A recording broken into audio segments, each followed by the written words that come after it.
Bismillahirrahmanirrahim. Perkenalkan, nama saya Yunia Agustin dari Fakultas Kedokteran dengan NPM 10.111.60.671. Di sini saya akan mempresentasikan tentang artikel spesies saya yang berjudul Scoping Review Pengaruh Kepatuhan Terapi Obat Anti Tuberkulosis terhadap Kesembuhan Pasien Tuberkulosis. Di mana tuberkulosis ini disebabkan oleh bakteri Mycobacterium tuberculosis yang paling sering menyerang bagian paru-paru.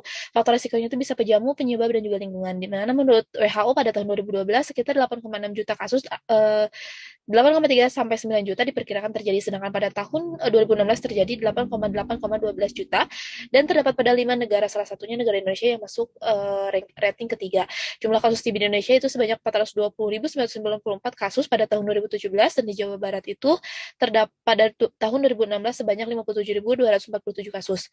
Kepatuhan dalam pengobatan ini merupakan tantangan. Kepatuhan yang rendah meningkatkan resiko yang buruk termasuk pengobatan kegagalan, kekambuhan, dan pengembangan ataupun penguatan resistensi obat. Metode penelitian yang saya gunakan itu jenis penelitiannya scoping review, populasinya dari jurnal internasional dan nasional. Sampelnya itu sampel di mana hasilnya itu saya menemukan 5 artikel penelitian dari jurnal internasional dan nasional. Sumber datanya itu ada PubMed, Garuda, dan Neliti.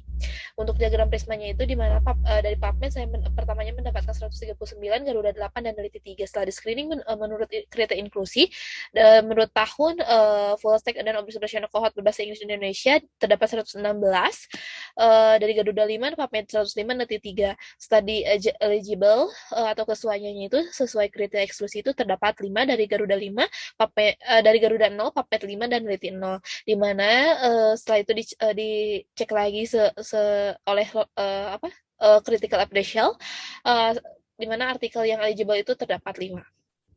Nah, untuk jurnal yang pertama ini yaitu berjudul Outcome of Community Initiated Treatment of Drug Resistant Tuberculosis Patient in Lagos pada Nigeria tahun 2001, di mana jurnal ini untuk kepatuhannya itu menjalankan rawat inap pengawasan selama pemberian obat disertai dengan konseling pengobatan dan diperoleh sebanyak 64,7% pasien patuh dalam pengobatan. Kemudian jurnal kedua Intermittent Treatment Interruption and its effect of multi-drug resistant tuberculosis treatment outcome in Ethiopia pada tahun 2019, di mana jurnal ini kepatuhannya itu menggunakan pemberian minum obat yang diawasi oleh petugas kesehatan dalam perawatan rawat inap selama beberapa bulan pertama hingga stabil, di mana 203 pasien itu patuh, dan dilanjutkan dengan model perawatan rawat jalan berbasis klinik dengan diawasi langsung. Untuk jurnal ketiga ada Predictor of Mortality and Treatment Success of Multi-Drug Resistant and Rifampicin Resistant Tuberculosis in Zimbabwe.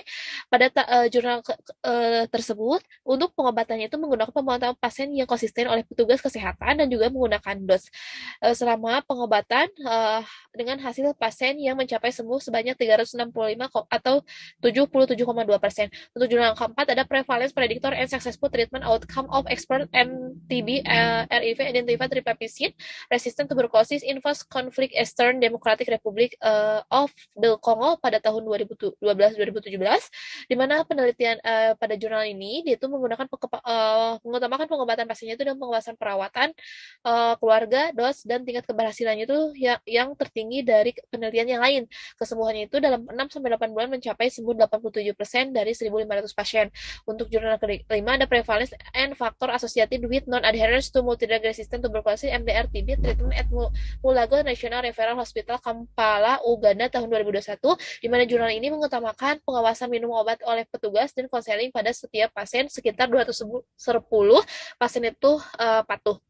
Untuk pembahasannya, untuk jurnal 1-5 itu terdapat kesamaan pengobatan dengan meliputi faktor kepengetahuan pasien terhadap pengaruh kepatuhan pengobatan oleh pengawasan minum obat dari petugas kesehatan dan konseling dengan mengupayakan interaksi dan komunikasi dengan petugas kesehatan.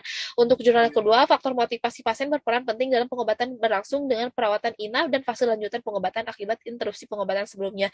Untuk jurnal yang ketiga dan keempat, pengobatan pasien TB cenderung dipengaruhi oleh pemantauan DOTS dan pengawasan petugas kesehatan yang konsisten. Adapun faktor dukungan keluarga selama pengobatan memiliki pengaruh yang besar pada pasien penderita TB. Secara optimal, dengan upaya berupa informasi dan juga pendekatan perilaku untuk mengembangkan komunikasi antara tim kesehatan dengan pasien selama menjalankan pengobatan. Dan dari kelima jurnal ini, di mana faktor-faktor pengaruh pengobatannya itu bisa diduplikasikan di Indonesia. Untuk simpulannya itu, keberhasilan dalam pengobatan tuberkulosis sangat dipengaruhi kepatuhan pasien dalam menjalankan pengobatan berupa pengawasan yang dilakukan oleh petugas kesehatan dan peran keluarga maupun konseling. Alhamdulillah, presentasi artikel spesies saya telah selesai. Assalamualaikum warahmatullahi wabarakatuh.